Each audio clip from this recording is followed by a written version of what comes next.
கேள்வி என்னன்னு கேட்டால், முகமது கியாசு சம்மாந்துறை இலங்கையில் சம்மாந்துறையை சேர்ந்த முகமது கியாஸ் என்ற சகோதரர் கேட்குறாரு, கடந்த வருடம் நோன்பிற்கு முதல் நோன்பு கால பகுதியில் சொர்க்கத்தில் நன்மாராயம் கூறப்பட்ட சஹாபாக்கள் தொடரில், அதாவது சென்ற ரமலானில் ஜக்காத்து சம்பந்தமாக உரை நிகழ்த்தணும். அந்த சஹாபாக்கள் வரலாறுங்கிறது அதுக்கு முந்தின ரமலானில் உள்ளது கேட்குறார். கடந்த வருடம் நோன்பிற்கு முதல் நோன்பு கால பகுதியில், அதாவது சென்ற நோன்புக்கு முந்தைய நோன்பு கால பகுதியில் சொர்க்கத்திற்கு நன்மாராயம் கூறப்பட்ட சஹாபாக்கள் தொடரில் இறுதியாக நீங்கள் அலி ரலியல்லாஹு பற்றிய வரலாற்று குறிப்பை மிக சிறப்பாக விளக்கினீர்கள். இதில் கடந்த 9 சஹாபாக்களை விட்டுவிட்டு அலி ரலியல்லாஹு பற்றி நீங்கள் அவதூறு பேசியதாகவும் வரலாற்றை நீங்கள் சரியாக புரிந்து கொள்ளவில்லை எனவும் மூளை ஒருவர் கிளம்பி உங்களுக்கு மறுப்பு தெரிவித்து இறுதியில் அவர் தன்னுடைய ஆய்வுத்திறன் குறைபாட்டை முன்னிறுத்தி பின்னால் ஒதுங்கினார். அதுக்கப்புறம் ஒரு பதில் சொல்லாமல் விட்டார். ஆனால் கடந்த வருடம் தங்களது ஜக்காத் பற்றிய ஆய்வு தொடருக்கு இதுவரை மேற்சொன்ன மூளை உள்பட எந்த ஆய்வு புள்ளிகளும் குறைபாடுகளையோ எதிர்கருத்துகளையோ முன்வைக்கவில்லை. இதற்கு நீங்கள் ஊகிக்கும் சரியான காரணம் என்ன? தங்களது ஜக்காத் பற்றிய நிலைப்பாடு இன்று வரை மிக சரி என்பதா, அல்லது தங்களுடைய வாதத்திறனுக்கு முன்னால் ஏனையோர் தவிடுபடியாகி போவதா என்பதை விளக்கவும். ஜக்காத் பற்றிய தங்களது கடந்த வருட ஆய்வு தொடரை என் புத்தகமாக வெளியிடாமல் இருக்கிறீங்க அப்படின்னு கேட்குறாரு. அதாவது சென்ற ஜக்காத்தில் உரையில் நம்ம பல விஷயங்களை சொன்னோம். ஒரு 75% எல்லாரும் ஏற்றுக்கொள்கிற விஷயத்தை தான் சொல்லியிருக்கிறோம்.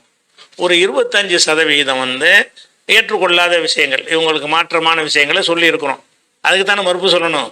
அதுக்கு மறுப்பு சொல்லலை. உதாரணம், நகைகளுக்கு ஜக்காத்து இல்லைன்னு மதுஹபில் சொல்கிறாங்க. அது என்னப்பா நகைகளுக்கு ஜக்காத்து இல்லைன்னு மோசடிக்கில் வழிவகுக்கிறீங்க? நகைக்கு ஜக்காத்து இல்லைன்னு சொல்லக்கூடிய எந்த ஒரு ஹதீஸும் அது சரியானது இல்லைன்னு சொன்னோம். இது தவறு என்றால் இதுக்கு மறுப்பு சொல்லணும். மறுப்பு சொல்ல இயலாது. ஏன்னா தங்கத்துக்கு ஜக்காத்து என்றால் அது நகையாக இருந்தால் என்ன, பிஸ்கட்டாக இருந்தால் என்ன, தங்கம் தான் அது. நகைன்னு ஆக்கிக்கிட்டால் ஒவ்வொருத்தரும் ஜக்காத்து கொடுக்காம போயிடுவான். அதை சொன்னோம். அதே மாதிரி விலை மதிப்புள்ள தங்கம் வெள்ளியை தவிர வேறு எதுலேயும் ஜக்காத்துலன்னு வச்சுருக்குறாங்க. வைரம், வைடூரியம், கோமேதகம், முத்து, பவளம், இது என்ன வகையில் இருந்தாலும் அதுக்கெல்லாம் ஜக்காத்து இல்லைன்னு நினைஞ்சிருக்காங்க. எல்லா அறிஞர்களும் ஏகவித்து என்ன செய்கிறாங்க, மிக மிக அதிகமான அறிஞர்கள் சொல்லியிருந்தாங்க. இது தப்பு. ஜக்காத்துடைய இது அர்த்தம் இல்லாமல் ஆக்குறாங்க. ஒருத்தன் 1 கோடி ரூபாய்க்கு வைரக்கல் வாங்கி வச்சுருப்பான், அதுக்கு ஜக்காத்து இல்லைம்பிங்களா? 1 கோடி ரூபாய் வைரக்கல் அவனுக்கு தகப்பன்ட்டு வருது, அது 1 கோடி ரூபா தானே. வைரமாக வச்சுக்க நினச்சான்னா காசு ஆக்கிடுவானே எந்த நிமிஷம் வேண்டாலும். அதனால் விலை மதிப்புள்ள கற்களுக்கு ஜக்காத்து என்று நம்ம சொன்னோமே, அது இவர்கள் சொல்லாத புதிய கருத்து தான். ஆனால் அதுதான் கரெக்டான கருத்து. பொருளாதார ரீதியாக பொருளாதாரத்தை பற்றி அறிந்த யாருமே அதை செய்வாங்க. அதுக்கு மறுப்பு சொல்கிறாங்க. அதுக்கு சொல்லியிருக்கணும். அதுக்கு சொல்லலை. கொடுத்த பொருளுக்கு மீண்டும் ஜக்காத்து கொடுக்கணும்னு சொல்கிறாங்கல்ல, அதை பல வருடங்களாக நம்ம உடைச்சிக்கிட்டு வர்றோம். அதில் மாற்று கருத்து கடந்த காலங்களில் சொன்னவர்கள் கூட இந்த ரமலானில் இன்னும் விரிவான சான்றுகளும் எடுத்து வச்ச பிறகு யாரும் மறுப்பு சொல்லவில்லை. வழங்குதா? இப்படி சில விஷயங்கள் தான். சில விஷயங்கள் 75% எல்லாரும் ஏற்றுக்கொண்ட விஷயங்கள் தான் நம்ம சொல்லியிருக்கிறோம். ஒரு 25% தான் அவங்க சொன்னது பொருளாதார அறிவு இல்லாமல் சொல்கிறாங்க, பேசிக் இல்லாமல் சொல்கிறாங்க. கொடுத்ததுக்கே திரும்பி கொடுத்தலன்னு உலகத்தில் எங்கேயுமே கிடையாது அப்படிங்கிறதான் விளக்கிடணும். இதுக்கு பதில் சொல்லலைங்கிற ஏன் பதில் சொல்லலைன்னு கேட்குறாரு. ஏன் பதில் சொல்லலைன்னு கேட்டால் அதுக்கு வாதம் இல்லை உங்கள்கிட்ட. ஏன் பதில் சொல்லலைன்னு கேட்டால் அதில் நம்ம எடுத்து வச்ச அந்த கேள்விக்கு முன்னாடி நகைக்கு தான் ஜக்காத்துன்னு சொல்லி வாதிட்டார்கள்னு சொன்னால் அதுக்கு எந்த ஒரு வாதமும் நிற்காது. பலவீனமற்ற ஒரு நிலையில் இருந்ததுனால தான் பேசலை. அதனால் எல்லாரும் ஏற்றுக்கிட்டாங்கன்னு தான் எடுத்துக்கணும். அவங்களால எதிர்க்க முடியலை.